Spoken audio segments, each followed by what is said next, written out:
a look into mental health research, past and present.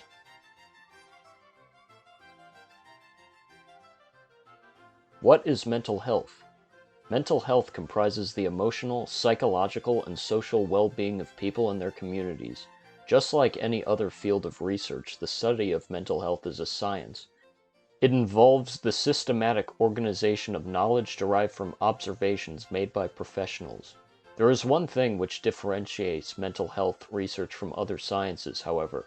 A lot of what psychologists and mental health professionals rely on is qualitative, whether it be the patient's mental state or society's views on mental health. As a result, mental health research can be very subjective in approach, and it greatly depends on societal norms which gradually shift over time. Hence, mental health research is organic. It is ever evolving just as our society is ever evolving. As one might expect, mental health research has evolved considerably since the 19th century. However, the first truly great strides in the mental health world were made in the mid to late 1800s.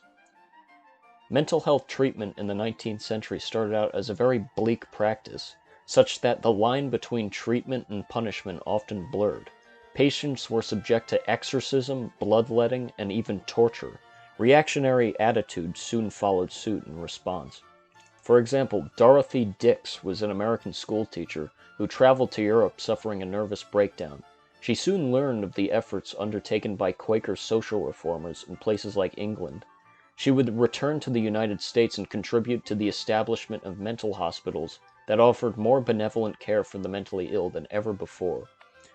Similarly, Thomas Kirkbride was a Quaker doctor who spearheaded development plans for state-of-the-art mental hospitals.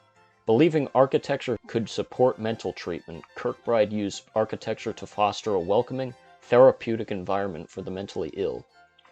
There were also great developments in rights for patients around this time. Elizabeth Packard was wrongly confined to an asylum for 3 years by her husband because she challenged the subordination of women to their husbands, a usual custom at the time. Following a publicized trial, the jury found her not insane. She would spend the next 20 years fighting for the freedoms of individuals wrongly committed to asylums. Despite the seeming progress into the turn of the 20th century, there were still issues, however. Institutions were segregated with disparities between white and black patients, and many patients died from diseases such as pellagra. In the world of mental health, the 20th century brought some of the most resonating changes to the profession.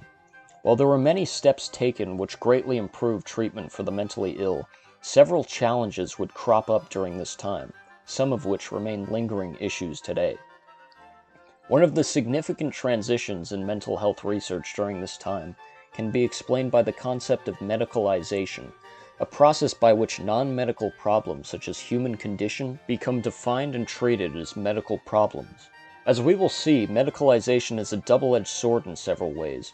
Arguably, medicalization may have propagated a revolution in mental health literature and a more systematic approach to the field. For example, mental health disorders would now be classified following the first edition of the Diagnostic and Statistical Manual of Mental Disorders, which still establishes the standards for diagnosis and treatment of mental disorders in the United States today. While the advent of medicalization in the 20th century has allowed for the proliferation of medical literature, it also has its caveats. The Mad Pride movement was formed in the late 20th century in opposition to the mental health system, deriding medicalization as a ploy to force conformity and enforce social norms. Some medical health literature was also rife with Eurocentric underpinnings in the early 20th century as seen in biological and eugenic racial typologies of the time. While such literature has since been dismantled, psychiatrists in regions such as Africa still see mental health literature as too Western and Freudian and incompatible with the values of their communities. Thomas A. Lambo, a prominent Nigerian psychiatrist, was critical of the standardization of Western medical literature in former colonies like Nigeria. He would go on to establish the Arrow Village Scheme, a successful effort to treat patients within the Nigerian cultural framework. Another arguable side effect of 20th century medicalization was the rapid uptick in mental illness diagnoses and mass prescription of pharmaceutical drugs, a problem still faced in the world of mental health today. The 1990s sparked a boom in the pharmaceutical industry in part due to the prescription of SSRI medications such as Paxil and Prozac. Oftentimes, these drugs have serious side effects, which in turn warrant the prescription of more drugs. Many have suggested that this system benefits pharmaceutical companies more than the patients. Another great challenge of the 20th century brought for mental health was the decline of Kirkbride institutions and other mental health facilities.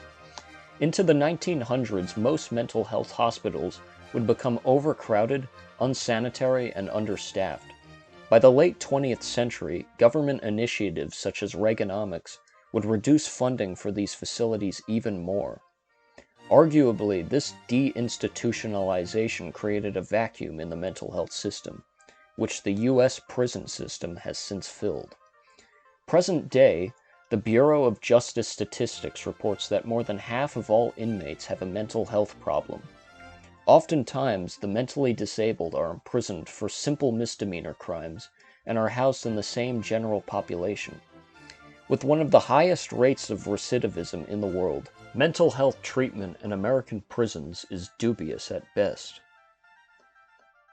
From past to present, there have been many ebbs and flows in the world of mental health over the last 2 centuries.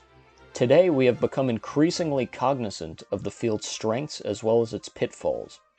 There have been great strides in addressing the issues faced by mental health in the past, such as the decolonization of psychiatric literature to learn about new treatments, and the increased awareness and discussion of mental health.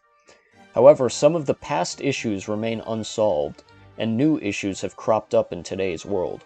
With the prescription drug revenues only increasing, continued mass incarceration of the mentally ill, and an increase in mental diagnoses and suicide rates in the United States over the past 2 decades, there are a great many issues still at stake.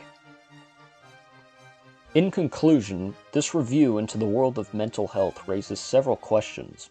Will these societal issues we face ever be rectified? Will new issues crop up over time? Will there ever come a point when we have perfected the mental health field and need not adjust, where our society is the happiest it can ever be? Or will it always have its ebbs and flows? Is there a mental health philosophy that translates well across all societies throughout the world? Whatever the answers may be to these questions, it is without a doubt that there are many mental health professionals on the case. Past to present, mental health research has always been one of the most important fields out there, as the well-being of society is ultimately at stake.